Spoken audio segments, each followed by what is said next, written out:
Nisham Institute. Hi friends, welcome to Sham Institute Daily Current Affairs. September 16, 2021 నాటి current అఫైర్స్ని discuss చేద్దాం. So September 16 importance. International day of conservation of the ozone layer. అంతర్జాతీయ ozone సంరక్షణ దినోత్సవంగా లేదా పరిరక్షణ దినోత్సవంగా జరుపుకుంటాము సెప్టెంబర్ 16ని. 1987లో మాంట్రియల్ ప్రోటోకాల్లో తీసుకున్నటువంటి నిర్ణయం మేరకు సో ఓజోన్ లేయర్ని సంరక్షించాల్సిన అవసరం ఉంది. సో మరి ఓజోన్ లేయర్ అనేది ఈ భూమి పైన ఉన్నటువంటి పర్టికులర్గా భూమి పైనకి అంటే ఒక సౌరశక్తిలో లేదా సూర్యునిలో ఉన్నటువంటి సూర్యకిరణాల్లో ఉన్నటువంటి ఏదైతే మనకు అల్ట్రావైలెట్ రేస్ ఉన్నాయో అతినీల లోహిత కిరణాలు ఉన్నాయో ఈ అతినీల లోహిత కిరణాలని ఓకేనా డైరెక్ట్గా మనిషిపై పడకుండా చేసి సో మరి ఎంతో సంరక్షణ చేస్తుంది ఓజోన్ లేయర్. కానీ విచక్షణ రహితంగా ఉపయోగిస్తున్నటువంటి విడుదలవుతున్నటువంటి క్లోరో కార్బన్స్ వల్ల కర్బన ఉద్గారాల స్థాయి వల్ల ఈ యొక్క ఓజోన్ లేయర్కి అనేది రంధ్రాలు పడుతున్నాయి. దీని ద్వారా సో డైరెక్ట్గా ఈ అతినీల లోహిత కిరణాలు ఓకేనా మనిషిపై చేరి సో వివిధ క్యాన్సర్లకు కూడా కారణమవుతున్నాయి. సో ఈ నేపథ్యంలోనే సో మరి 1987లో తీసుకున్నటువంటి ఈ మాంట్రియల్ ప్రోటోకాల్లో చేసుకున్నటువంటి ఒక ఒప్పందం ప్రకారం ప్రపంచంలో ఉన్నటువంటి దేశాలను కూడా ఓజోన్ సంరక్షణలో ఓజోన్ పరిరక్షణలో బాధ్యత వహించాల్సిన అవసరం ఉంటుంది. అంతేకాకుండా క్లోరో కార్బన్స్ ఉద్గారాలని తగ్గించాల్సినటువంటి అవసరం ఉంటుంది. సో ఆ నేపథ్యంలోనే సో మరి 1994లో ఐక్యరాజ్యసమితి సాధారణ సమావేశంలో ఒక నిర్ణయం తీసుకోవడం జరిగింది. సో 1987 సెప్టెంబర్ 15 అయితే మాంట్రియల్ ప్రోటోకాల్ జరిగింది కాబట్టి సో దాన్ని పాటించాల్సిన అవసరం ఉందనే నేపథ్యంలోనే ఎవ్రీ ఇయర్ సెప్టెంబర్ 16ని 1994 నుండి international day of the conservation of the ozone layer అంతర్జాతీయ ఓజోన్ సంరక్షణ లేదా పరిరక్షణ దినోత్సవాన్ని జరుపుకోవాలని నిర్ణయించడం జరిగిందండి. సో అది మనకి ఇక్కడ నేపథ్యం. అయితే మరి సెప్టెంబర్ 16 ఈ దినోత్సవం ఓజోన్ డే దినోత్సవం యొక్క ఇతివృత్తాన్ని ఐక్యరాజ్యసమితి ఎలా ఇవ్వడం జరిగిందంటే చూద్దాం. Montreal protocol keeping us our food and vaccines cool అని చెప్పేసి ఒక ఇతివృత్తంతో సో 2021 అంతర్జాతీయ ఓజోన్ పరిరక్షణ దినోత్సవానికి ఒక థీమ్గా ఇతివృత్తానికి ఇవ్వడం జరిగింది. సో ఇక్కడ మనకి పర్యావరణ లేదా వాతావరణాన్ని మనం కాపాడుకోవాల్సినటువంటి అవసరం ఉంటుంది. శీతోస్థితి మార్పులను ఆ విధంగా జాగ్రత్తగా గమనించాల్సిన అవసరం ఉంటుంది. ఈ నేపథ్యంలోనే ఇలాంటి పర్యావరణ పరిరక్షణ గురించి సో 3 ముఖ్యమైన చట్టాలు మనకు ఉన్నాయి. ఒక కాంపిటీటర్ ఒక ఆస్పిరెంట్స్ నేర్చుకోవాల్సినవి. ఒకటి ఏంటంటే మాంట్రియల్ ప్రోటోకాల్ 1987లో రావడం జరిగింది. ఇది మాంట్రియల్ ప్రోటోకాల్ సో పర్యావరణ సంరక్షణ గురించి ఒక ప్రముఖమైనటువంటి ఒక ప్రోటోకాల్ అంటే ప్రోటోకాల్ అంటే పాటించాల్సింది అనే అర్థం వస్తుంది. సో 1987లో రావడం జరిగింది. తర్వాత నెక్స్ట్ మనకి ఒక క్యోటో ప్రోటోకాల్ అనేది రావడం జరిగింది. క్యోటో ఒక కర్బన ఉద్గారాల స్థాయి విషయంలో పర్యావరణ పరిరక్షణ గురించి వచ్చింది మరో సంబంధించినటువంటి ఒక ఒప్పందమే క్యోటో ప్రోటోకాల్ 1997లో రావడం జరిగింది. తర్వాత మనకి రీసెంట్గా 2015లో ఈ conference of the parties United nations framework convention and the climate change అనే సదస్సులో భాగంగా conference of the parties COP21 సదస్సు అనేది 2015లో ఫ్రాన్స్ రాజధాని ప్యారిస్లో జరిగింది. సో ప్యారిస్ ఒప్పందం అంటే ప్రపంచ ఉష్ణోగ్రతను తగ్గించుకోవాలి అని చెప్పేసి ఒక ఒప్పందం అనమాట. ఇది 2015లో రావడం జరిగింది అనమాట. సో ఈ యొక్క ఒప్పందాలపైన మనకు ఆడడానికి ఉంటుందండి. సో ఇప్పుడు మరి అలాంటి conference of the parties United nations framework convention and the climate change ఐక్యరాజ్యసమితి వాతావరణ లేదా పర్యావరణ లేదా శీతోస్థితి మార్పుల సదస్సు అనేది 2021లో ఇది ఎన్నో సదస్సు అంటే 26వ సదస్సు COP26 సదస్సు స్కాట్లాండ్ రాజధాని గ్లాస్గోలో జరగబోతుంది. సో ఆ నేపథ్యాన్ని కూడా తెలుసుకోవాల్సిన అవసరం అనేది ఉంటుందండి. ఓకేనా. ఇంకా నెక్స్ట్ అండి మనకి ఒక ముఖ్యమైనటువంటి అంశం ఇది ఒక సైన్స్ అండ్ టెక్నాలజీ అప్డేట్స్లో భాగంగా పర్యావరణ సంబంధించిన విషయంలో కానివ్వండి జంతు సంరక్షణ విషయంలో కానివ్వండి లేదా మార్పులు ఉత్పరివర్తనాలు జరుగుతున్నాయి జంతువుల్లో అనే అంశం పైన బేస్ చేసుకొని మనకు అడుగుతున్నటువంటి ఒక అంశం ఏంటంటే ఇక్కడ మనకి పర్టికులర్గా మనకి మన దేశంలో అయితే ఒక ప్రతి 4 ఇయర్స్కి ఒకసారి మనం ఎస్టిమేషన్ ఆఫ్ ది టైగర్స్ అంటే పులుల యొక్క సేకరణ చేస్తాం, పులుల సంఖ్యను గణన చేస్తాం. That is the estimation of the tigers అని చెప్పేసి అంటాం. సో మరి ఈ ఎస్టిమేషన్ ఆఫ్ ది టైగర్స్లో భాగంగా 2006లో ప్రారంభించారు ఈ యొక్క ఎస్టిమేషన్ ఆఫ్ ది టైగర్స్ని దేశంలో. 2006 అండ్ 2010 2014 2018లో చేయడం జరిగింది. సో 2018 ప్రకారం అయితే దేశంలో మొత్తం ఈ పులుల సేకరణ ప్రకారం estimation of the tiger status ప్రకారం అయితే దేశంలో ఉన్నటువంటి పులులు ఎన్ని 2018 సంవత్సరంలో అంటే 2967 పులులు ఉన్నాయండి. 2967 పులులు ఉన్నాయి. సో అయితే ఇక్కడ పర్టికులర్గా మనం చూస్తే పులులపైన ఉన్నటువంటి చారలు అని చెప్పేసి అంటాం, లేదా ఇక్కడ మనం ఇమేజ్లో చూసినట్లయితే పులులపైన చారలు ఇలా జనరల్గా ఏంటంటే ఒక మనకి అన్నీ ఒకేలా ఉంటాయి. బట్ ఇక్కడ సిమ్లీపాల్లో ఉన్నటువంటి సిమ్లీపాల్ నేషనల్ పార్క్లో ఉన్నటువంటి ఒడిషాలో ఉన్నటువంటి ఈ సిమ్లీపాల్లో నేషనల్ పార్క్లో ఈ పులులపైన చారలు ఎలా ఉంటున్నాయంటే నల్లని అంటే బ్లాక్స్ టైప్స్ ఉంటాయి అన్నమాట, నల్లని చారలు ఉంటున్నాయి. సో మరి ఈ నల్లని చారలు గల ఉన్నటువంటి పులులు అంటే ఈ యొక్క సిమ్లీపాల్లో మాత్రమే ఉన్నాయి ప్రపంచవ్యాప్తంగా. ఇవి 8 ఉన్నాయన్నమాట.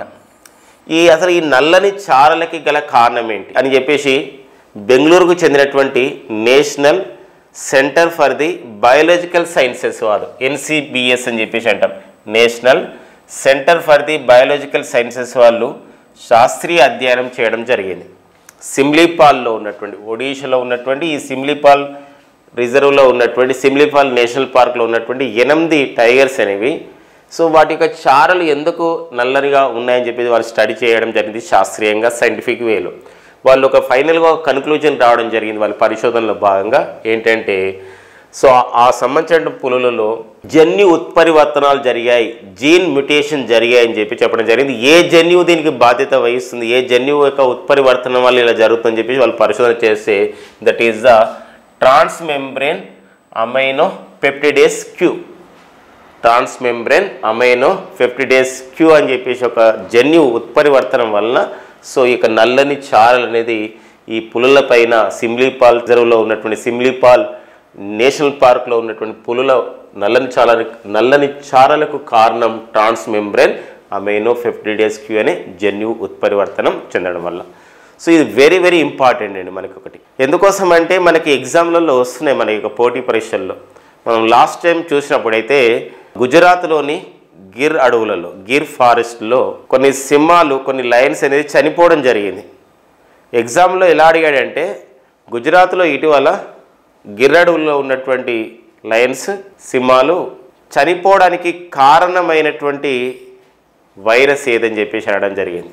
అంటే ఇది ఒక అప్డేటెడ్ సంబంధించిన సమాచారాన్ని మనం ఇలాంటి తెలుసుకోవాల్సిన అవసరం ఉంటుంది. అది canine distemper virus. Canine distemper virus అనేది సరైనటువంటి ఆన్సర్ దానికి.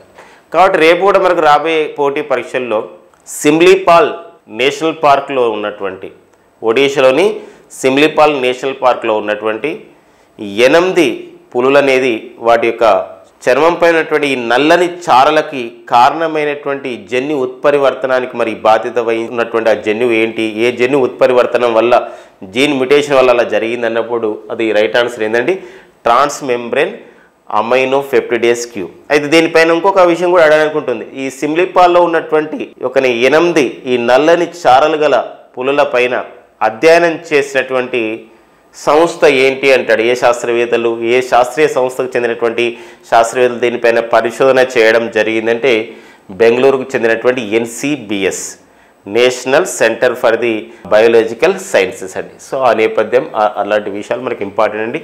ఇటీవల జరిగినటువంటి కొన్ని ఎగ్జామ్లలో ఈ బిట్స్ రావడం జరిగింది. ఏంటంటే సిమ్లీపాల్ నేషనల్ పార్కు ఎక్కడ కలదు అని చెప్పేసి అడగడం జరిగింది. ద రైట్ ఆన్సర్ ఏంటంటే ఒడిషా. సో ఒడిషాలో సిమ్లీపాల్ నేషనల్ పార్క్ అనేది ఉందండి. సో అట్లా మనకి అడుగుతున్నాడు. సో మరి టైగర్ రిజర్వ్స్ అనే కాన్సెప్ట్ వచ్చింది కాబట్టి మన దేశంలో ఈ యొక్క పులులని సంరక్షణ చేసే ఉద్దేశంతో to conservation of the tigers in India government of India started the tiger reserves or tiger project in 1973. At present in India 52 tiger reserves are there. So present అయితే మన దేశంలో 52 టైగర్ రిజర్వ్లు ఉన్నాయి. సో దేశంలో ఏర్పాటు చేయబడ్డ 50వ టైగర్ రిజర్వ్ వచ్చేసి అరుణాచల్ ప్రదేశ్లోని కంబ్లాంగ్ tiger reserve. దేశంలో వచ్చినటువంటి ఏర్పాటు చేయబడ్డ 51వ టైగర్ రిజర్వ్ తమిళనాడులోని శ్రీ విల్లిపుత్తూరు మేఘమలై టైగర్ రిజర్వ్. దేశంలో ఏర్పాటు చేయబడ్డ 52వ టైగర్ రిజర్వ్ రాజస్థాన్లోని రామ్గర్ విష్దారి టైగర్ రిజర్వ్. సో ఈ పాయింట్స్ మనం చూసుకోవాలండి. సో అది వెరీ వెరీ ఇంపార్టెంట్ అయినటువంటి ఒక ఇన్ఫర్మేషన్. ఓకేనా.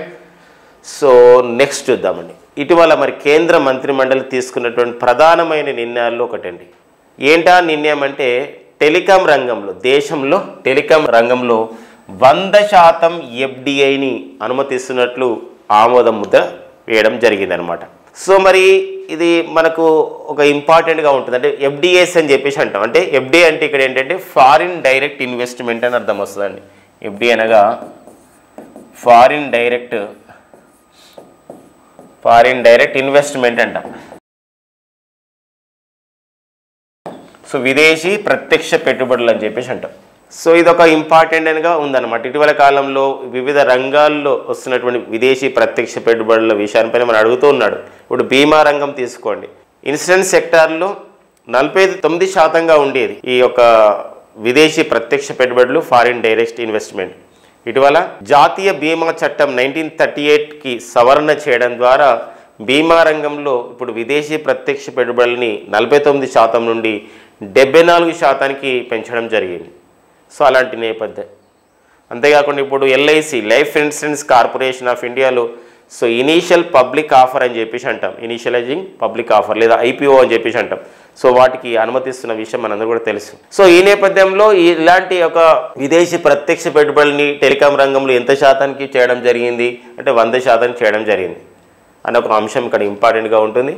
అండ్ అంతేకాకుండా టెలికాం రంగంతో పాటు ఒక 13 రంగాలలో ఉత్పత్తులను పెంచాలి, వాటి సంబంధించిన సామర్థ్యాన్ని పెంచాలి అని చెప్పేసి అభివృద్ధి చేయాలనే లక్ష్యంతో కేంద్ర ప్రభుత్వం ఉత్పత్తి ఆధారిత ప్రోత్సాహకాలను కూడా ప్రారంభించడం జరిగింది. దాన్ని మనం PLI అని చెప్పేసి అంటాం. PLI అనగా ప్రొడక్షన్ లింక్డ్ ఇన్సెంటివ్స్ అని చెప్పేసి అంటామండి. Production linked incentives. సో ఈ నేపథ్యాన్ని కూడా చూసుకోవాల్సినటువంటి అవసరం ఉంటుందండి. ఓకేనా. సో నెక్స్ట్ పాయింట్ చేద్దాం. మనకి సెప్టెంబర్ 15, 2021 భారత ఉపరాష్ట్రపతి శ్రీ వెంకయ్య నాయుడు గారు అండ్ భారత ప్రధాని శ్రీ నరేంద్ర మోడీ గారు and Lok Sabha speaker Om Birla so వీరు సంయుక్తంగా ఒక కొత్త టీవీ ఛానల్ని ప్రారంభించడం జరిగింది. ఈ కొత్త టీవీ ఛానల్ అనేది గతంలో ఉన్నటువంటి 2 టీవీ ఛానల్ని ప్రభుత్వం సంబంధించినటువంటి 2 టీవీ ఛానల్ని మెర్జ్ చేయడం ద్వారా విలీనం చేయడం ద్వారా కొత్త టీవీ ఛానల్ ఏర్పాటు చేయబడింది. సో గతంలో ఉన్నటువంటి రాజ్యసభ టీవీ ఛానల్ ఏదండి Rajya Sabha TV channel and Lok Sabha TV channel ఈ రెండింటిని విలీనం చేసి కొత్తగా దేని ఏర్పాటు చేయడం జరిగిందంటే సంసద్ టీవీ అనే పేరుతో కొత్త టీవీ ఛానల్ ఏర్పాటు చేయడం జరిగింది. సో మార్చి 2021లో ఈ నిర్ణయం తీసుకోవడం జరిగింది కేంద్ర ప్రభుత్వం. అది సెప్టెంబర్ 15న సో ఇది లాంచ్ చేయడం జరిగింది, ప్రారంభించడం జరిగింది. సో పార్లమెంట్ తీసుకున్న నిర్ణయాలు కానివ్వండి, పార్లమెంట్ సభ్యులు వాళ్ళు మాట్లాడుకోవడానికి, వాళ్ళ చర్చల్లో పాల్గొనడానికి వేదిక కానివ్వండి అనే ఈ 2 ప్రధానమైనటువంటి ఉద్దేశాలతోనే సంసద్ టీవీని ఆ విధంగా ఏర్పాటు చేసినట్లు కూడా కేంద్ర ప్రభుత్వం ప్రకటించింది. అంతేకాకుండా మరో అంశం ఏంటంటే ఈ సంసద్ టీవీకి తొలి మరియు ప్రస్తుత చీఫ్ ఎగ్జిక్యూటివ్ ఆఫీసర్గా ఎవరిని నియమించుకోవడం జరిగిందంటే రవి కపూర్ని నియమించుకోవడం జరిగిందండి. రవి కపూర్. కాబట్టి మనకి ఇక్కడ అపాయింట్మెంట్స్లో కూడా అపాయింట్ మనకి ఇక్కడ ఇంపార్టెంట్ అండి. మరి ఏంటి సెప్టెంబర్ 15నే ఇది ప్రారంభించడానికి మరో కారణం ఉంది. ఐక్యరాజ్య సమితి 2007 సంవత్సరం నుండి 2007 సంవత్సరంలోనే ఒక నిర్ణయం ఒకటి ప్రకటించింది. ఏమని ప్రకటించిందంటే సో మనం సెప్టెంబర్ 15ని ప్రపంచ ప్రజాస్వామ్య దినోత్సవంగా జరుపుకోవాలని చెప్పేసి. So world democracy day. So అందుకోసం ఆ ఇంపార్టెన్స్తోని సో పార్లమెంట్ అనేది ఇక్కడ ప్రజాస్వామ్యంలో ఒక పెద్ద అంశం కాబట్టి సో అందుకోసమే ఈ పార్లమెంట్ తీసుకున్న నిర్ణయాలు కానివ్వండి, తీసుకోబోయే నిర్ణయాలు కానివ్వండి, ప్రజల భాగస్వామ్యం కానివ్వండి, సో నాయకులు కానివ్వండి, సభ్యులు కానివ్వండి, పార్లమెంట్ సభ్యులు అందరూ కూడా అక్కడ చర్చించుకునే ఒక వేదికగా కాబోతుంది సంసద్ టీవీ అని చెప్పేసి ఈ సందర్భంగా శ్రీ వెంకయ్య నాయుడు గారు ప్రకటించడం జరిగింది. సో భారత ఉపరాష్ట్రపతి. అండ్ నెక్స్ట్ మనకి సెప్టెంబర్ 15 యొక్క ప్రధానమైన ఇంపార్టెన్స్ మనం చూస్తే ఇక్కడ ప్రపంచ ప్రజాస్వామ్య దినోత్సవం వరల్డ్ డెమోక్రసీ డేని కూడా సెప్టెంబర్ 15న జరుపుకుంటున్నారు. సో ఇటీవల జరిగినటువంటి ఒక కాంపిటేటివ్ ఎగ్జామ్లో రావడం జరిగింది. మనకు సెప్టెంబర్ 15 అంటే మనకు తెలుసు ఒకటి శ్రీ మోక్షగుండం విశ్వేశ్వరయ్య గారి జయంతి. సో మన దేశంలో ఎన్నో ప్రాజెక్టులని రూపకల్పన చేయడం జరిగింది. సో ఎంతో పేరున్నటువంటి ఒక ఇంజనీర్ అండ్ అంతేకాకుండా ఆర్థిక రంగంలో కూడా నిపుణుడిగా భావిస్తున్నటువంటి ఎందుకోసం ప్లానెడ్ ఎకానమీ ఫర్ ఇండియా అనే పుస్తకాన్ని కూడా రచించడం జరిగింది శ్రీ మోక్షగుండం విశ్వేశ్వరయ్య గారు. వారి యొక్క జయంతిని మనం సెప్టెంబర్ 15ని జాతీయ ఇంజనీర్ల దినోత్సవం జరుపుకుంటాం, నేషనల్ ఇంజనీర్స్ డే. అదే రోజు మరొక ఇంపార్టెంట్ సెప్టెంబర్ 15 ఏందని ప్రపంచ ప్రజాస్వామ్య దినోత్సవం కూడా జరుపుకుంటున్నాం. సో ఆ నేపథ్యాన్ని అంశాన్ని మనకి ఇక్కడ వెరీ ఇంపార్టెంట్గా ఉందండి. సో మరి ఇక్కడ లోకసభ రాజ్యసభ అని చెప్పేసి అంటున్నాం. సో మనకి ఇక్కడ లోకసభకి ప్రస్తుత స్పీకర్ అయితే ఓం బిర్లా. సో వీరు కూడా ఇందులో పాల్గొనడం జరిగింది. అంతేకాకుండా ఇటీవల కాలంలో 5వ world conference of the speakers of parliament అంటే 5వ ప్రపంచ స్పీకర్ల సదస్సు అనేది ఆస్ట్రియా రాజధాని వియన్నా కేంద్రంగా జరిగింది. సో దీనికి ఓం బిర్లా గారు కూడా హాజరు కావడం జరిగింది. లోకసభ స్పీకర్ ఓం బిర్లా వీరు రాజస్థాన్లోని కోటా అనే లోకసభ నియోజకవర్గం నుండి లోకసభకి ప్రాతినిధ్యం వహిస్తున్నారు. మరి రాజ్యసభ, సో రాజ్యసభకు మనకి చైర్మన్ అంటే ఎవరైతే ఉపరాష్ట్రపతి ఉంటారో వారే చైర్మన్గా ఉంటారు. కాబట్టి ప్రజెంట్ రాజ్యసభకు చైర్మన్ వచ్చేసి శ్రీ ముప్పవరం వెంకయ్య నాయుడు గారు. అండ్ రాజ్యసభకి డిప్యూటీ చైర్మన్గా పనిచేస్తున్న వారు హరివంశ నారాయణ్ సింగ్. అండ్ మరో కొన్ని పదవులు ఉంటాయి ఇక్కడ లోకసభ రాజ్యసభ విషయంలో. సో లోకసభలో సెక్రటరీ జనరల్ అంటే ప్రధాన కార్యదర్శిగా పనిచేస్తున్న వారు ఉత్పల్ కుమార్ సింగ్. ఎవరండి? లోకసభకి సెక్రటరీ జనరల్గా పనిచేస్తున్న వారు ఉత్పల్ కుమార్ సింగ్.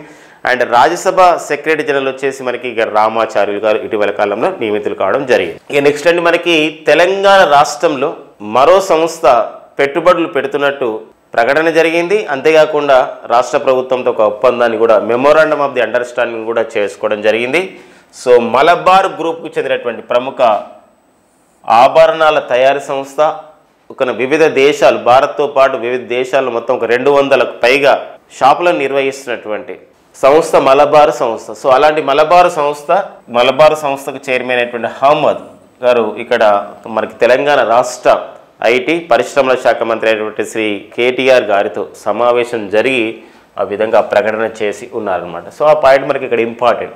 ఇటీవల కాలంలో మనం చూసినట్లయితే తెలంగాణ రాష్ట్రంలో వచ్చినటువంటి పెట్టుబడులు ప్రధానంగా మనం చూస్తే ట్రైటాన్ కంపెనీ విద్యుత్ వాహనాలకు సంబంధించినటువంటి బ్యాటరీలను తయారు చేస్తూ విద్యుత్ వాహనాలను ఆ విధంగా తయారు చేసినటువంటి సంస్థ ట్రైటాన్ సంస్థ. అమెరికా దేశానికి చెందిన ట్రైటాన్ సంస్థ తన పెట్టుబడుల్ని పెడుతున్నట్టు కూడా ప్రకటించడం జరిగింది. అంతేకాకుండా కేరళ రాష్ట్రానికి చెందిన మరో సంస్థ వస్త్రాల తయారీ సంస్థ కైటెక్స్ కూడా హైదరాబాద్తో పాటు వరంగల్లో కూడా పెట్టుబడులు పెడతామని చెప్పడం జరిగింది. ఇలా ట్రైటాన్ కైటెక్స్ తర్వాత ఇటీవల తెలంగాణలో ఏర్పాటు చేయబోతున్నటువంటి 3వ పరిశ్రమగా మలబార్ గుర్తించబడింది. ఈ మలబార్ సంస్థ ఈ ఆభరణాల తయారీ సంస్థ, ఆభరణాలు క్రయ విక్రయాలు చేసే సంస్థ అయినటువంటి ఈ మలబార్ సంస్థ తెలంగాణ రాష్ట్రంలో సో పరిశ్రమల ద్వారా 750 కోట్ల పెట్టుబడిని పెడుతున్నట్టు ప్రకటన జరిగింది. దీని ద్వారా స్వర్ణకారులకు అంటే ఎవరైతే బంగారు ఆభరణాలు తయారు చేస్తారో స్వర్ణకారులకి 2500 మందికి ఉపాధి లభించబోతుందని చెప్పేసి కూడా చెప్పడం జరిగిందండి. సో ఈ పాయింట్ మనకి ఇక్కడ ఇంపార్టెంట్. సో క్రింది ఏ ఆభరణాల తయారీ సంస్థ, ఏ ఆభరణాల విక్రయాల సంస్థ తెలంగాణ రాష్ట్రంలో 750 కోట్ల పెట్టుబడితో పరిశ్రమలు ఏర్పాటు చేయబోతుందన్నప్పుడు మలబార్ అండి. ఓకే, ఆ పాయింట్స్ మనం చూసుకోవాల్సినటువంటి అవసరం ఉంటుంది. నెక్స్ట్ చూద్దాం. ఇక నెక్స్ట్ అండి మరి ఒక అంతర్జాతీయ అంశాల్లో మనకు ప్రముఖంగా ఈరోజు కొన్ని న్యూస్ పేపర్లో ఆర్టికల్స్ రావడం జరిగింది. ఏంటి అంటే ఆర్టికల్ యొక్క ప్రధానమైనది ఏంటంటే ప్రపంచవ్యాప్తంగా కరోనా మహమ్మారిని ప్రపంచవ్యాప్తంగా అన్ని దేశాలు ఎదుర్కొంటున్నాయి కూడా. అయితే ఈ కరోనా మహమ్మారిని మనం ఎదుర్కోవాలి, ఈ పాండమిక్ని మనం ఎదుర్కోవాలంటే ఇక్కడ భౌతిక దూరం పాటించడం, శానిటైజేషన్, మాస్కులతో పాటు ఇప్పుడు ప్రధానంగా మనకు అందుబాటులోకి వచ్చింది కరోనా టీకా. అందుకోసమే కరోనా టీకాని అందరికీ అందుబాటులోకి తీసుకురావాలి ప్రపంచవ్యాప్తంగా. కానీ కరోనా టీకాని పరిశోధన చేసి అభివృద్ధి చేసి ఉత్పత్తి చేసిన దేశాలు కొన్ని మాత్రమే ఉన్నవి, కానీ అందరికీ కావాలి. అందుకోసమే ప్రపంచ ఆరోగ్య సంస్థ, United Nations of International Children Emergency Fund UNICEF, ప్రపంచ bank, Coalition of the Epidemic Preparedness Innovations ఈ సంస్థలు కలిసి and Global alliance for the Vaccine Immunization ఈ సంస్థలను కలిసి కోవాక్స్ అనే కూటమిని ఏర్పాటు చేసుకోవడం జరిగిందండి. కోవాక్స్ కూటమి యొక్క ఉద్దేశం ఏంటంటే ప్రపంచంలో ఉన్నటువంటి అన్ని దేశాలకు కూడా కరోనా టీకాలను సరఫరా చేయాలి. ఒక లక్ష్యం పెట్టుకోవడం జరిగింది కోవాక్స్ కూటమి వాళ్ళు. మరి ఇలాంటి కోవాక్స్ కూటమి ఆల్రెడీ మనం డిస్కస్ చేసాం. ప్రపంచ ఆరోగ్య సంస్థ, వరల్డ్ హెల్త్ ఆర్గనైజేషన్ అంటాం, వరల్డ్ బ్యాంకు, యునిసెఫ్, జిఏవి అంటే ఇక్కడ ఏంటంటే global alliance for vaccine immunisation అని చెప్పేసి అంటాం. వ్యాక్సిన్ ఇమ్యునైజేషన్ ఈ సంస్థలు. అండ్ ఇక్కడ సిఈపి అని కనబడుతుంది ఇమేజ్లో. CEP coalition for epidemic Preparedness innovations అంటే ఇక్కడ ఏంటంటే ఈ ఎపిడమిక్ ప్రిపేర్డ్నెస్ అంటే సన్నద్ధత కూడా ఉండాలి మనకి. ఇక్కడ ఏంటంటే ఒక మహమ్మారి వచ్చినప్పుడు సన్నద్ధతగా ఉండడంతో పాటుగా కొత్త కొత్త సన్నద్ధతలో భాగంగా ఏం చేయాలంటే టీకాలను తయారు చేయడమే సిఈపి యొక్క ఉద్దేశం అనమాట. అందుకోసం ఏంటంటే ఎవరైతే ఈ యొక్క సంబంధించినటువంటి ఈ కరోనా మహమ్మారిని ఎదుర్కొనే విషయంలో ఎవరైతే ఫండ్స్ ఇస్తున్నారు కదా, ఫండ్స్ ఇస్తున్నారు కొన్ని కార్పొరేట్ సంస్థలు, ఆ ఫండ్స్ని శాస్త్రీయ పరిశోధన వైపు మళ్లించడం దాని యొక్క ఉద్దేశం అనమాట, సిఈపి యొక్క ఉద్దేశం. ఈ అన్ని సంస్థలు కలిసే కోవాక్సిన్ ఏర్పాటు చేయడం జరిగింది. అంతేకాకుండా వచ్చిన ఫండ్ని కొన్ని పేద దేశాలకి, అల్పాదాయ దేశాలని చెప్పేసి అంటాం, లోయర్ ఇన్కమ్ గ్రూప్ ఉన్నటువంటి కంట్రీస్ ఏవైతే ఉన్నాయో వాటికి కరోనా టీకాలను అందించడం. ఇది కోవాక్స్ కూటమి ఏర్పాటు చేయబడింది. కోవాక్స్ కూటమి వాళ్ళకు సంబంధించినటువంటి ఇందులో దేశాలన్నీ కూడా ఒక సంబంధించిన నిర్ణయం తీసుకున్నాయి. ఏమనంటే 2021 చివరి నాటికి ప్రపంచవ్యాప్తంగా సో మనకి ఇక్కడ వివిధ దేశాలకు 200 కోట్ల డోసులని మనం సరఫరా చేయాల్సిన అవసరం ఉంటుంది. కానీ ఇప్పటి వరకు అయితే ఎందుకంటే సెప్టెంబర్ మొదటి వారం నాటికైతే 139 దేశాల్లో 24 కోట్ల డోసులు మాత్రమే పంపిణీ జరిగాయి కోవాక్సిన్ ద్వారా.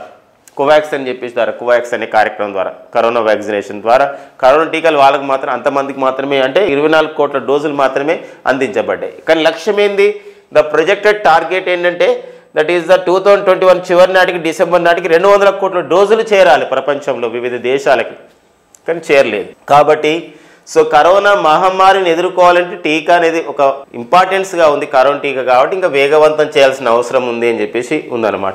ఇలానే చేస్తే 2022 చివరి నాటి కూడా మొత్తం పూర్తిగా ఇవ్వలేమని చెప్పేసి, కాబట్టి వేగవంతం చేయాలని చెప్పేసి. అంతేకాకుండా పర్టికులర్గా అభివృద్ధి చెందిన దేశాలు తమ దగ్గర చాలా నిల్వలు, కరోనా టీకాల నిల్వలు ఉన్నాయి, ఆ దేశాలు ఖచ్చితంగా స్పందించి వెంటనే అల్పాదాయ దేశాలకి, లోయర్ ఇన్కమ్ గ్రూప్కి, అంతేకాకుండా ఎక్కడైతే కరోనా టీకాలు తయారు కావడం లేదో, ఉత్పత్తి కావడం లేదో అలాంటి దేశాలకి ఆ విధంగా వాళ్ళు అందచేయాలని చెప్పేసి కూడా సో ఆర్టికల్స్ మనకి కొందరు రాయడం జరిగింది అనమాట. అది మనకు ఒక ఇంపార్టెన్స్గా ఉంది, కొన్ని మనకి ఎగ్జామినేషన్ పాయింట్ ఆఫ్లో మనం తీసుకోవడానికి అనువుగా ఉన్నటువంటి సమాచారం. సో అయితే ఈ నేపథ్యంలో మనం తెలుసుకోవాల్సిన ఒక అంశం ఉంది ఏంటంటే, సో భారతదేశం కూడా కోవాక్స్లో భాగం, Gavi Global alliance for the Vaccine ఇమ్యునైజేషన్లో కూడా మనం భాగమైనాం. అయితే మనము ఈ కోవాక్స్లో భాగంగా మనం ఒక టీకా మైత్రి లేదా వ్యాక్సిన్ మైత్రి అనే ఒక కార్యక్రమాన్ని ప్రారంభించాం. ఈ వ్యాక్సిన్ మైత్రి అనే కార్యక్రమం ద్వారా మనం పొరుగు దేశాలకి కరోనా టీకాను అందజేస్తున్నాం. ప్రపంచంలోనే తొలిసారిగా ఈ కోవాక్స్ కార్యక్రమంలో భాగంగా వ్యాక్సిన్ మైత్రి అనే మన భారత కార్యక్రమం ద్వారా తొలిసారిగా కోవిషీల్డ్ టీకాన్ని 6 లక్షల డోజుల టీకాల్ని మనము ఘన దేశానికి పంపించామండి. గుర్తుపెట్టుకోండి, ఘన దేశానికి పంపించాం. సో ఇది ఒక ఇంపార్టెన్స్గా ఉందండి. ఓకేనా, ఇది కోవాక్స్ కూటమి గురించి మనం డిస్కస్ చేస్తున్నటువంటి అంశాలు. నెక్స్ట్ పాయింట్, ఇక నెక్స్ట్ అండి మనకి ఎవ్రీ ఇయర్ కూడా నేషనల్ క్రైమ్ రికార్డ్ బ్యూరో, జాతీయ నేర గణాంక సంస్థగా లేదా నేరాలు నమోదు చేస్తూ వివిధ రాష్ట్రాలకు సూచిస్తూ దానిపైన తగిన నిర్ణయాలు తీసుకోండి అని చెప్పి ఒక సంస్థనే ఎన్సీఆర్బి అని చెప్పేసి అంటాం. కేంద్ర హోంశాఖ పరిధిలో పనిచేస్తున్నటువంటి సంస్థనే ఎన్సీఆర్బి. ఎన్సీఆర్బి అనగా నేషనల్ క్రైమ్స్ రికార్డ్స్ బ్యూరో అని చెప్పేసి అంటామండి. ఈ సంస్థ మనకి ప్రతి ఇయర్ కూడా రికార్డ్స్ ద్వారా, అంటే వివిధ రాష్ట్రాల్లో జరుగుతున్న నేరాల విషయాన్ని తీసుకొని ఒక విశ్లేషణాత్మకంగా రిపోర్ట్ ఇస్తుంది అనమాట. ఈసారి కూడా ఒక రిపోర్ట్ ఇచ్చింది, ఏమనంటే క్రైమ్ ఇన్ ఇండియా 2020, అంటే 2020 సంవత్సరం మొత్తం డాటాను తీసుకొని క్రైమ్ ఇన్ ఇండియా, భారతదేశంలో నేరం ఎలా ఉంది, నేరాలు ఎలా ఉన్నాయి అని చెప్పేసి ఎన్సీఆర్బి నివేదిక ఇవ్వడం జరిగింది. ఇందులో కొన్ని ప్రధానమైనటువంటి అంశాలు మనం డిస్కస్ చేస్తే 2019 సంవత్సరంతో పోలిస్తే దేశంలో నేరాలు అనేది పెరిగాయి. ఎంత శాతం పెరిగాయంటే 28% పెరిగాయి. సో ఆ పాయింట్ మనకు చూసుకోవాలండి. So what is the percentage of the crimes increased from 2019 to 2020 అంటే దట్ ఈస్ అబౌట్ 28% అనేది ఇంక్రీజ్ అయ్యాయి. ప్రధానంగా అన్ని రకాల నేరాలు, ఇక్కడ మనం కొన్ని నేరాలు మనం చూస్తున్నాం. మానవ ఆక్రమణ అని అంటాం, సైబర్ నేరాలు, చిన్నారులపై లైంగిక నేరాలు, అంటే చిన్నారులపై లైంగిక నేరాలు జరిగినప్పుడు దానికి అమలు చేసే ఒక చట్టం ఉంది, ఏది పోక్సో చట్టం అంట. ఆంధ్రప్రదేశ్లో అయితే దిశ చట్టం అని చెప్పేసి అంటున్నారు. పోక్సో ఇది కేంద్ర ప్రభుత్వ చట్టం, భారత ప్రభుత్వ చట్టం. ఆర్థిక నేరాల విషయంలో గిరిజనులపై నేరాలు అండ్ షెడ్యూల్ కులాలపైన, అంటే షెడ్యూల్ క్యాస్ట్ అంటే షెడ్యూల్ క్యాస్ట్లపైన నేరాలు ఇలా ఎలా పెరిగాయని చెప్పేసి ఒక నివేదికను మనం చూస్తే 2019తో పోలిస్తే 2020లో దేశవ్యాప్తంగా నేరాలు అనేది పెరిగాయి 28%. ఈ నేరాలు ఎక్కువగా ఏ రాష్ట్రాల్లో పెరిగాయి అన్నప్పుడు తమిళనాడు రాష్ట్రం అనేది ఓవరాల్గా ఈ క్రైమ్స్లో అనేది ఎక్కువ ఉన్నాయి. తమిళనాడులో నేరాలు తమిళనాడు తర్వాత కేరళ ఆఫ్టర్ ఢిల్లీ, తర్వాత సిక్కిం, మణిపూర్, నాగాలాండ్ రాష్ట్రాల్లో నేరాల సంఖ్య అనేది పెరగడం జరిగింది.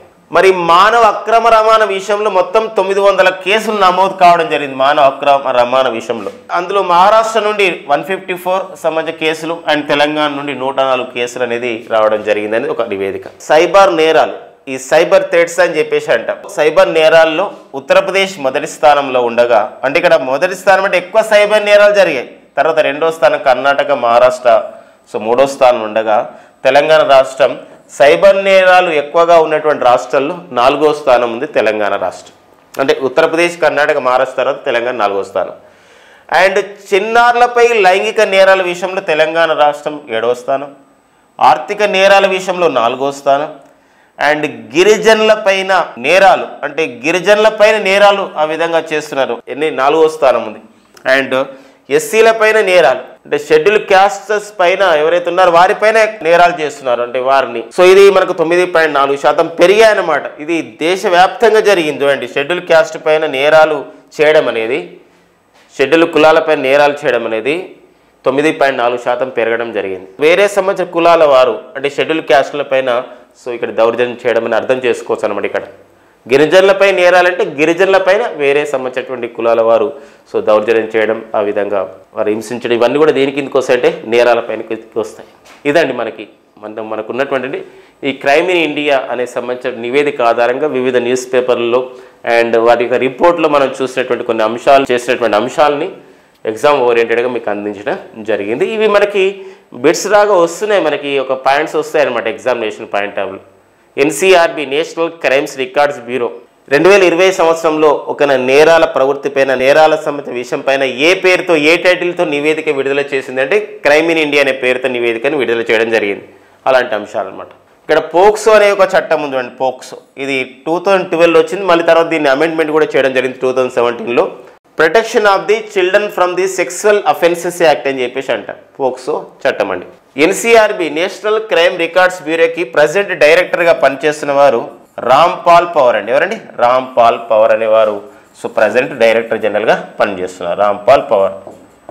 మరి విభాగం ఆల్రెడీ డిస్కస్ చేసినట్టు కేంద్ర హోంశాఖ పరిధిలో పనిచేస్తుంది. ప్రజెంట్ కేంద్ర హోంశాఖ మంత్రి, కేంద్ర సహకార శాఖ మంత్రి, Ministry of the Home Affairs and Minister of the Home Affairs and Minister of the కోఆపరేషన్గా పనిచేస్తున్నారు అమిత్ షా. అండ్ హోంశాఖ కార్యదర్శిగా పనిచేస్తున్నవారు అజయ్ బల్ అనేవారు ప్రజెంట్ సో హోంశాఖ కార్యదర్శిగా పనిచేస్తున్నారు. ఇక నెక్స్ట్ అండి, మనకి టైమ్ మ్యాగజైన్ ప్రతి సంవత్సరం కూడా ప్రపంచంలో 100 మంది ప్రభావవంతుల ఒక జాబితాను విడుదల చేస్తుంది. Most influential person in the world అనమాట. టాప్ 100లో ఎవరున్నారు, వారు చేసినటువంటి నిర్ణయాలు కానివ్వండి, వాళ్ళకి సంబంధించినటువంటి ఒక సమాజం చేస్తున్న విషయాలు కానివ్వండి, ఇలా అన్ని పరిగణలోకి తీసుకోవడం జరుగుతుంది. ఇలా టైమ్ మ్యాగజైన్ విడుదల చేసినటువంటి అత్యంత ప్రభావవంతుల జాబితా, మోస్ట్ ఇన్ఫ్లుయెన్షియల్ లిస్ట్లో కొందరికి మనకి అంటే 100 మందిని కాకుండా కొంత ఇంపార్టెంట్ పర్సన్స్ మనం డిస్కస్ చేద్దాం, ఎవరికి ఇందులో జాబితాలో చోటు లభించింది. సో నెంబర్ 1, నెంబర్ 2 ర్యాంక్ ఇవ్వకుండా వాళ్ళ సంబంధించిన పేర్లను మనం చూద్దాం. సో జో బిడెన్, అమెరికా అధ్యక్షుడు జో బిడెన్ ఇందులో ప్లేస్ వచ్చింది అంటే చోటు సంపాదించాడు. కమలా హ్యారిస్, సో ఎవరండి కమలా హ్యారిస్? సో అమెరికా ఉపాధ్యక్షురాలుగా నియమితులైన తొలి మహిళ. అమెరికా ఉపాధ్యక్షురాలుగా నియమితులు కావడంతో పాటు ఈమె భారత సంతతికి చెందిన మహిళ. అంతేకాకుండా ఆ పదవిని చేపట్టేటువంటి అమెరికా ఉపాధ్యక్షురాలు పదవిని చేపట్టే తొలి నల్లజాతి మహిళ కూడా ఉన్నారు, వారే కమలా హ్యారిస్. తర్వాత అమెరికా మాజీ అధ్యక్షుడు అండి వీరు డొనాల్డ్ ట్రంప్, వీరు కూడా జాబితాలో ఉన్నారు. సో తాలిబాన్లో ప్రజెంట్ తాలిబాన్ సంబంధించినటువంటి ప్రభుత్వం అక్కడ ఏర్పాటు చేయడం జరిగింది ఆఫ్ఘనిస్తాన్లో. అక్కడ ఉప ప్రధానిగా ఉన్నవారు, అంతేకాకుండా తాలిబాన్ల సహ వ్యవస్థాపకుడిగా ఉన్న వ్యక్తే ముల్లా అబ్దుల్ గనీ బరదర్. సో ఇందులో చోటు సంపాదించడం జరిగిందండి. ఇదే టైమ్ మ్యాగజైన్ టాప్ 100 ప్రభావవంతుల జాబితాలో భారత ప్రధాని నరేంద్ర మోడీ గారు అండ్ పశ్చిమ బెంగాల్ ముఖ్యమంత్రి మమతా బెనర్జీ గారు and serum institute of India chief executive ఆఫీసర్గా పనిచేస్తున్న శ్రీ ఆధార్ పునవాల గారు కూడా ఇందులో స్థానం సంపాదించడం జరిగింది. వెరీ వెరీ ఇంపార్టెన్స్ అండి ఈ సంబంధించినటువంటి భారతీయ నేపథ్యం, భారతీయులు కాబట్టి. టైమ్ మ్యాగజైన్ ఇటీవల విడుదల చేసినటువంటి అత్యంత ప్రభావవంతుల వ్యక్తుల జాబితా టాప్ 100లో స్థానం సంపాదించిన భారతీయ ఔషధ సంస్థ చీఫ్ ఎగ్జిక్యూటివ్ ఆఫీసర్ ఎవరన్నప్పుడు ఎవరండి? ఆధార్ పునవాల. సీరం ఇన్స్టిట్యూట్ ఆఫ్ ఇండియాకు చీఫ్ ఎగ్జిక్యూటివ్ ఆఫీసర్గా పనిచేస్తున్నారు సీరం ఇన్స్టిట్యూట్ ఆఫ్ ఇండియా అనేది ప్రధాన కార్యాలయం ఎక్కడ ఉందని పూణేలో ఉంది. దీని వ్యవస్థాపకుడు ఎవరండి? సీరం ఇన్స్టిట్యూట్ ఆఫ్ ఇండియా వ్యవస్థాపకుడు అండ్ చైర్మన్గా పనిచేస్తున్న వారు సైరస్ పునవాలా. ఇటీవల కాలంలో వీరికి లోక్ నాయక్ ఒక ఫౌండేషన్ పురస్కారం కూడా రావడం జరిగింది సైరస్ పునవాలాకి. సో ఆ నేపథ్యం చూసుకోవాలి. అండ్ ఇప్పుడు సీరం ఇన్స్టిట్యూట్ ఆఫ్ ఇండియా బ్రిటన్కి చెందినటువంటి ఆక్స్ఫర్డ్ అండ్ ఆస్ట్రాజెనికా శాస్త్రవేత్తలు సంయుక్తంగా అభివృద్ధి పరిచినటువంటి కరోనా టీకాని ఏంటంటే కోవిషీల్డ్ టీకా. ఇక నెక్స్ట్ అండి మనకి ఇదే టైమ్ మ్యాగజైన్ సంబంధించినటువంటి జాబితాలో అత్యంత ప్రభావవంతులైనటువంటి వ్యక్తుల జాబితాలో జపాన్ టెన్నిస్ క్రీడాకారిణి నవామి ఒసాకా కూడా ఇందులో జాబితాలో ఉండడం జరిగింది. ఒక క్రీడాకారిణి, టెన్నిస్ క్రీడాకారిణి. అంతేకాకుండా పాప్ సింగర్గా గుర్తించబడినటువంటి బ్రిట్నీ స్పియర్స్ అండి, ఎవరండి? బ్రిట్నీ స్పియర్స్ కూడా సో ఈ జాబితాలో చోటు సంపాదించింది. అండ్ యాపిల్ కంపెనీకి చీఫ్ ఎగ్జిక్యూటివ్ ఆఫీసర్గా పనిచేస్తున్నటువంటి సో ఎవరంటే టీమ్ కుక్ కూడా ఇందులోకి స్థానాన్ని సంపాదించడం జరిగిందండి. Team cook. సో ఇవ్వండి మనకి టైమ్ మ్యాగజైన్లో చోటు సంపాదించినటువంటి ప్రముఖులు. ఇక నెక్స్ట్ అండి మనకి సెప్టెంబర్ 15, 2021 నుండి ఒక నూతన వాహన రిజిస్ట్రేషన్ విధానం రావడం జరిగింది. అది ఎవరికంటే అది ప్రత్యేకంగా ఉద్దేశించింది ప్రభుత్వ సంస్థల్లో పనిచేస్తున్న వారు, ప్రభుత్వ రంగ సంస్థల్లో పనిచేస్తున్న వారు, ప్రైవేట్ సంస్థల్లో పనిచేస్తున్నవారు. ప్రైవేట్ సంస్థల్లో పనిచేస్తున్న వారు, ఈ ప్రభుత్వ రంగ సంస్థల్లో పనిచేస్తున్న వారు వారు సంబంధించినటువంటి వాళ్ళ ఆఫీసులో పనిచేస్తున్నప్పుడు అలాంటి ఆఫీస్ కానీ, అలాంటి పరిశ్రమలు కానివ్వండి, అలాంటి కేంద్రాలు కానివ్వండి, దేశంలో మరేదైనా 4 రాష్ట్రాల్లో లేదా అంతకన్నా ఎక్కువగా ఉంటే వారు కొనుగోలు చేసినటువంటి వాహనాలకి ఒక కొత్త తరహా వాహన విధానాన్ని తీసుకురావడం జరిగింది. దాన్ని మనం భారత్ రిజిస్ట్రేషన్ విధానం అంటాం. ఇది BH అని చెప్పేసి అంటామండి. People who move often can get BH series plates and use their cars across India. గమనించండి, మనకి ఇమేజ్లో కూడా చూసినట్లయితే వీరు నితిన్ గడ్కరీ అండి, ప్రజెంట్ కేంద్ర మంత్రిగా ఉన్నారు. వారు రోడ్లు రవాణా మరియు జాతీయ రహదారుల మంత్రి నితిన్ గడ్కరీ. సో వీరు ఈ యొక్క విధానాన్ని ప్రారంభించడం జరిగింది. ఈ విధానంలో మనకి ప్లేట్ అనేది ఇలా ఉంటుందండి, నెంబర్ ప్లేట్. వాహనాలకి నెంబర్ ప్లేట్ ఇలా ఉంటుంది, కార్లకి ఆ పైన ఉన్న వాహనాలకి. ఇక్కడ చూడండి, అంటే ఏ సంవత్సరంలో రిజిస్ట్రేషన్ అయింది, ఏ రిచ్ చేశాడు. అండ్ BH అంటే ఇక్కడ భారత్, అంటే ఎక్కడికైనా వెళ్ళొచ్చు. అండ్ నెంబర్ అంటే భారతదేశంలో ఎక్కడికైనా వెళ్ళొచ్చు, నెంబర్ ఇస్తారు, కార్ నెంబర్. అండ్ ఇక మరో సంబంధించినటువంటి 2 లెటర్స్ సంబంధించిన ఒక ఇవ్వడం జరుగుతుంది, ఇంగ్లీష్ లెటర్స్. దీని ద్వారా ఏమవుతుందంటే కేంద్ర ప్రభుత్వ ఉద్యోగులు లేదా వివిధ పరిశ్రమల్లో పనిచేసే సంబంధించినటువంటి వారు, వారికి సంబంధించినటువంటి ప్రైవేట్ పరిశ్రమలో పనిచేసేవారు, ప్రైవేట్ ఉద్యోగులు అయితే వారికి సంబంధించినటువంటి కార్యకలాపాలు నిర్వహిస్తున్నటువంటి ఆ సంస్థ 4 రాష్ట్రాలు విస్తరించింది అనుకోండి, ఒక రాష్ట్రం నుండి మరొక రాష్ట్రానికి వాళ్ళు ట్రాన్స్ఫర్ అవుతారు, ఒక్కోసారి బదిలీ అవుతారు. బదిలీ అయినప్పుడు వారు వాహనాన్ని కూడా ఒక్కోసారి బదిలీ చేసుకుంటున్నప్పుడు వారు ఒక రాష్ట్రం సంబంధించిన రిజిస్ట్రేషన్ ఉన్నప్పుడు మరో రాష్ట్రానికి వెళ్ళినప్పుడు వారు ఖచ్చితంగా కొంచెం ఫీజు చెల్లించాలి. మళ్ళీ వారు సొంత రాష్ట్రానికి వచ్చినప్పుడు ఆ ఫీజుని మళ్ళీ ఇవ్వాల్సి వస్తుంది, కానీ దానికి టైం పడుతుంది. అలా కాకుండా ఈ BH సిరీస్తో ఈ యొక్క నూతన విధానాన్ని ప్రారంభించడం జరిగింది. అయితే ఆంధ్రప్రదేశ్ మరియు తెలంగాణ రాష్ట్రాలు అయితే ఇంతవరకు ఈ రోజు నాటికి మాత్రము ఇంకా చేరలేదన్నమాట ఈ విధానంలో. ఓకే, అది మనకి ఇక్కడ ఇంపార్టెంట్గా ఉంది. అంటే మరి కొన్ని రోజుల తర్వాత మనం చూస్తాం వెహికల్స్ పైన ఎట్లయితే మన రాష్ట్రాల సంబంధించి AP, TS అని చెప్పి చూస్తున్నామో, కొన్ని రోజుల తర్వాత మనం అతి త్వరలో BH అని సంబంధించిన సిరీస్ చూస్తాం అనమాట. అది ఎక్కడికైనా మనం మూవ్ అవడానికి ఉంటుంది అనమాట. ఓకే, అంటే వివిధ రాష్ట్రాలు. నెక్స్ట్ పాయింట్ అండి, అండ్ ఒక ఆర్థిక అంశం, ఒక కరెంట్ ఎకనామీ సంబంధించిన ఇన్ఫర్మేషన్ ఏంటంటే కోహట్ అని చెప్పేసి అంటామండి. RBI తీసుకొచ్చినట్టు ఒక ఇనిషియేషన్. ఇప్పుడు RBI ఒక మారుతున్నటువంటి కాలానుగుణంగా వివిధ సేవల్ని అనేది, సర్వీసెస్ అనేది టెక్నాలజీ ఆధారితంగా చేయాల్సిన అవసరం ఉంటుంది.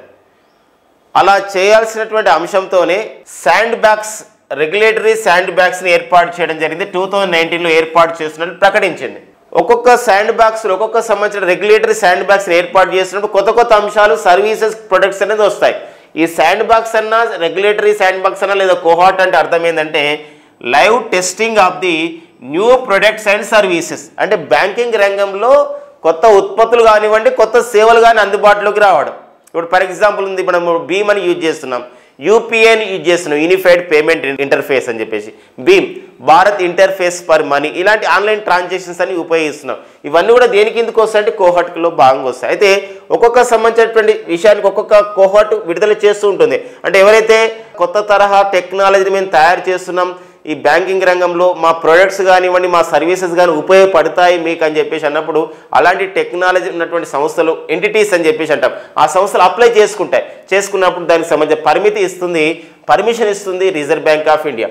మొదటిసారిగా ఇలాంటి సంబంధించిన ఒక కార్యక్రమాన్ని ప్రారంభించినప్పుడు మొదటి కోహార్ట్లో 6 కొత్త కంపెనీలకి పర్మిషన్ వచ్చింది. అప్పుడు దేనికి ఇంపార్టెన్స్ ఇవ్వడం జరిగింది అంటే రిటైల్ పేమెంట్స్కి, ఈ చిల్లర వర్తకం అని చెప్పేసి అంటాం, రిటైల్ పేమెంట్స్కి అనుమతి ఇవ్వడం జరిగింది సర్వీసెస్ విషయంలో. రెండవ కోహార్ట్లో రెండవ శాండ్ బ్యాగ్స్లో 8 ఎంటిటీస్ వచ్చాయి. Entities in nothing but companies వచ్చినప్పుడు క్రాస్ బార్డర్ పేమెంట్స్, కొనికి పేమెంట్స్ చేసే విషయంలో వివిధ ప్రాంతాల మధ్య పేమెంట్ చేసే విషయంలో ఉన్నటువంటి ఒక అడ్డంకులు తొలగిస్తూ సర్వీసెస్. ఈసారి మళ్ళీ మరొక శాండ్ బ్యాగ్స్ని మరొక సేవలు అందించాలి అని చెప్పేసి ఒక సంబంధించిన నోటిఫికేషన్ విడుదల చేసింది రిజర్వ్ బ్యాంక్ ఆఫ్ ఇండియా. ఇది 3వ కోహార్ట్ అంటాం. ఇందులో దేనికి ఇంపార్టెన్స్ ఇస్తున్నారంటే ఎంఎస్ఎంఈ లెండింగ్ అంటాం. ఎంఎస్ఎంఈ అంటే ఇక్కడ మైక్రో స్మాల్ మీడియం ఎంటర్ప్రైజెస్ సంబంధించినటువంటి సూక్ష్మ చిన్న మధ్యతర పరిశ్రమల వారికి ఉపయోగించే విధంగా సర్వీసెస్ అందించే ఇన్ఫర్మేషన్ టెక్నాలజీ ఆధారితమైనటువంటి సేవలు అందించడం. ఇప్పుడు మనం యూపీఐ బేస్డ్ భీమ్ బేస్డ్ ఎలా చేస్తున్నామో ఎంఎస్ఎంఈ అంటే కొన్ని లక్షలలో మనకి ఇక్కడ పేమెంట్స్ ఉంటాయి, దానికి సంబంధించి చెల్లింపు విషయంలో ఎలా ఉండాలి అని చెప్పేసి ఇంపార్టెన్స్ ఇస్తూ వివిధ కంపెనీస్ని ఇన్వైట్ చేయడం జరిగింది రిజర్వ్ బ్యాంక్ ఆఫ్ ఇండియా అనమాట. సో మరి ఎన్ని ఎంటిటీస్ వచ్చాయి, ఎన్ని కంపెనీలు మేము సేవ చేస్తాం అలాంటి ఇన్నోవేషన్స్ అని చెప్పేసి వస్తుందంటే మనకి తర్వాత అప్లై చేసిన తర్వాత ఆర్బీఐ ఆమోదించిన తర్వాత ఈ విషయం తెలుస్తుంది అనమాట. కాబట్టి మనకి ఎగ్జామినేషన్ ఆడడానికి ఉంటుంది. ఇటీవల కాలంలో మనకి ఒక రెగ్యులేటరీ శాండ్ బ్యాగ్స్ అనేది దేనికి సంబంధించింది అంటే 2019లో ప్రారంభించింది ఆర్బీఐ. దేనికి సంబంధించింది అంటే బ్యాంకింగ్ సిస్టంలో కొత్త ప్రొడక్ట్స్ని ఇంట్రడ్యూస్ చేయడం అండ్ కొత్త సర్వీసెస్ని ఇంట్రడ్యూస్ చేయడం, ఇన్ఫర్మేషన్ టెక్నాలజీ ఆధారితంగా అనే భావనతో వచ్చిందే రెగ్యులేటరీ శాండ్ బ్యాగ్స్. దీనికి కోహార్ట్ అని పిలుస్తాం. మొదటి కోహార్ట్లో దేనికి ఇంపార్టెన్స్ ఇచ్చారు, థీమ్ ఏంటి, మొదటి కోహార్ట్లో దేనికి ఇంపార్టెన్స్ ఇస్తారు, ఎలాంటి సేవలకు ఆ విధంగా అందుబాటులో తేవడానికి ఇంపార్టెన్స్ ఇవ్వడం జరిగింది అంటే రిటైల్ పేమెంట్స్. దానికి అందించడానికి ఎన్ని కంపెనీస్ వచ్చాయంటే 6 ఎంటిటీస్ వచ్చాయి. సెకండ్లో అయితే సెకండ్ కోహార్ట్లో మనకి 8 ఎంటిటీస్ వచ్చాయి. ఏ విషయంలో అంటే క్రాస్ బార్డర్ పేమెంట్స్ అనే థీమ్తో జరిగింది అనమాట ఆ సంబంధించినటువంటి కోహార్ట్. అండ్ మూడవది ఏంటంటే అది ఎంఎస్ఎంఈ లెండింగ్. ఓకేనా, ఇది మనకు ఒక ఇంపార్టెంట్ అయినటువంటి ఇన్ఫర్మేషన్. దీన్ని ఎవరు ఇష్యూ చేస్తారు, ఆర్బీఐ వాళ్ళు, రిజర్వ్ బ్యాంక్ ఆఫ్ ఇండియా. మనందరికీ తెలిసిన రిజర్వ్ బ్యాంక్ ఆఫ్ ఇండియాకి అయితే ప్రెసిడెంట్ గవర్నర్గా పనిచేస్తున్న వారు శక్తి కాంత్ దాస్. ఈ పదవిని చేపట్టినటువంటి ఎన్నో వ్యక్తి అండి, 25వ వ్యక్తి. అండ్ మరో ఇన్ఫర్మేషన్ చూస్తే మనకి కొన్ని కాంపిటేటివ్ ఎగ్జామ్లలో ఆర్బీఐ ఎప్పుడు స్టార్ట్ అయింది అంటే ఎప్పుడు ఏర్పాటు చేయబడింది, 1935 ఏప్రిల్ 1. అండ్ నెక్స్ట్ ఆర్బీఐకి చీఫ్ ఫైనాన్షియల్ ఆఫీసర్, ముఖ్య ఆర్థిక నిర్వహణ అధికారి ఇటీవల నియమితులైన వారు, ప్రజెంట్ పనిచేస్తున్న వారు కూడా వారే, ఆ పదవిని చేపట్టేటువంటి మహిళగా ఉన్నారు, వారే సుధా బాలకృష్ణన్ అండి. ఆ నేపథ్యాన్ని మనం చూసుకోవాల్సిన అవసరం ఉంటుందండి. ఇక నెక్స్ట్ మనకి ఫ్లోరెన్స్ నైటింగేల్స్ అనే అవార్డ్స్ అండి.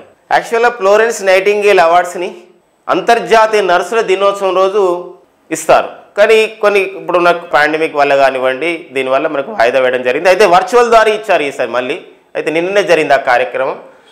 ఫ్లోరెన్స్ నైటింగేల్ అవార్డ్స్ని ఎవరికి ఇస్తారంటే నర్సులకు, అంటే నర్సులు తమ వృత్తిలో లేదా డాక్టర్లు తమ వృత్తిలో అత్యున్నతమైన సేవలు అందించిన వాళ్ళకి ఇస్తారు ఫ్లోరెన్స్ నైటింగేల్. ఫ్లోరెన్స్ నైటింగేల్ యొక్క జయంతి ఏదైతే ఉందో మనకి May 12 అంతర్జాతీయ నర్సుల దినోత్సవం కూడా జరుపుకుంటాం. అయితే మన భారత ప్రభుత్వం ఇస్తున్నటువంటి ఫ్లోరెన్స్ నైటింగేల్ అవార్డ్స్ని 2021 సంవత్సరానికి ఎంతమందికి ఇవ్వడం జరిగింది అంటే 51 మందికి ఇవ్వడం జరిగింది. ఇందులో మన తెలుగు రాష్ట్రాల్లో వివిధ ప్రాథమిక ఆరోగ్య కేంద్రాలు లేదా వైద్య సంస్థల్లో పనిచేస్తున్న వారు 4 ఉన్నారు. ఇక్కడ తెలంగాణ నుండి 2 ఉన్నారండి అండ్ ఏపీ నుండి మరో 2కి రావడం జరిగింది. తెలంగాణ నుండి అయితే అఫ్జల్ సాగర్ ప్రాథమిక ఆరోగ్య కేంద్రంలో పనిచేస్తున్నటువంటి అనపర్తి అరుణ్ కుమార్ గారికి వచ్చింది. అండ్ మల్లారం అని చెప్పేసి ఒక ప్రాంతంలో పిహెచ్ఎస్లో మల్లారం ప్రాంతం ఏఎన్ఎంగా పనిచేస్తున్నటువంటి ఎండి శుక్ర గారికి ఫ్లోరెన్స్ నైటింగేల్ అవార్డు రావడం జరిగింది. సతీష్ ధావన్ స్పేస్ సెంటర్లో పనిచేస్తున్నటువంటి డి రూపకలకి గారికి ఈ అవార్డు వచ్చింది. అంతేకాకుండా శ్రీ వెంకటేశ్వర వైద్య సంస్థలో ఒక డాక్టర్గా పనిచేస్తున్నటువంటి ప్రొఫెసర్ అమలూరు పద్మజ గారికి కూడా ఈ అవార్డు అనేది రావడం జరిగింది, ఫ్లోరెన్స్ నైటింగేల్ అవార్డు. కాబట్టి అవార్డులు మొత్తం ఎంతమందికి ఇచ్చారు, 51 మందికి. అందులో తెలుగువారు 4, ఏపీ నుండి 2 అండ్ తెలంగాణ నుండి మరో 2 అనమాట. ఇవన్నీ మనకి సెప్టెంబర్ 16, 2021 ఉన్న ముఖ్యమైన ఎగ్జామ్ ఓరియంటెడ్ కరెంట్ అఫైర్స్ అండి. Please subscribe our Sam institute YouTube channel for more updates like Sam institute అందిస్తున్నటువంటి బ్యాచ్ల వివరాలు, ఆన్లైన్ ఆఫ్లైన్ బ్యాచ్ల వివరాలు, టెస్ట్ సిరీస్ గురించి అండ్ డైలీ కరెంట్ అఫైర్స్ గురించి. Please subscribe our Sam institute YouTube channel. Thank you friends and all the best.